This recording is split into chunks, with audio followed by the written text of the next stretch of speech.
ngibona iningi labantu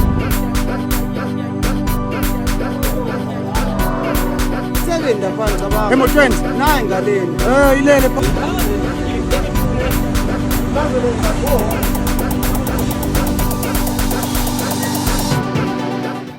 eGoli baqhamuka kwelakithi bayolwa le eGoli. Impela sonto nempela sonto kuyangcwatshwa emakhaya ngabantu balima. Siyabona sibhekile kuma TV eCape Town. Kude la eCape Town so. Ingane zethu lezi eziqashiwe association khona ko Cape Town ukuthi ziba ama security guard ziyabulawa ngenxa yimpi yalemboni ematekisi.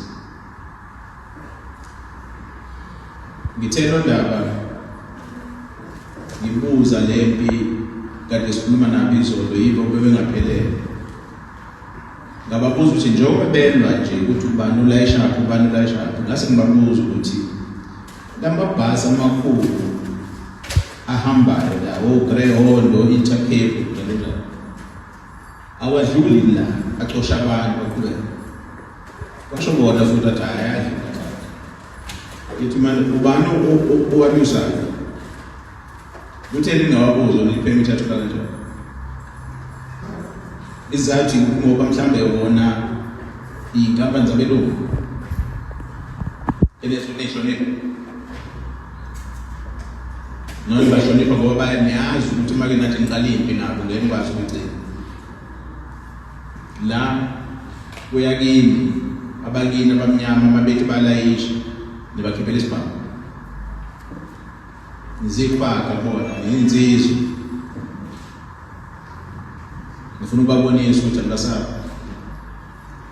okubuhlungu ke la kunini nibadala nibadala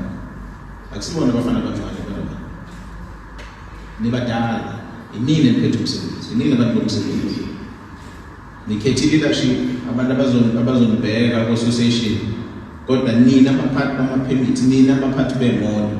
abanini bemoto inini niphethe umsebenzi abashayeli benu lapha ngaphandle basebenzela nini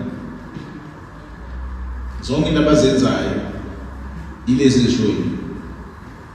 iy'nkabi lezi ey'thunywe kangaka kule lakithi zithunywa yini ukuthi zolimaza abantu ingako ngithatha ngizondela izolo ngase ngicela izolo ukuthi asibe nanomhlangano namhlanje ngicela londawo ukuthi angilalele leadership yakho umgqibelo namhlanje ngicabanga ukuthi sibadala sonke singako ziningi izinto ofanele besiyazenza namhlanje ukugqibela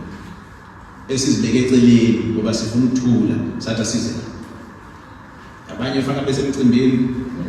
kuyashadwa kuhlathiwe emakhaya njalo njalo kodwa singiyengile lokho sezona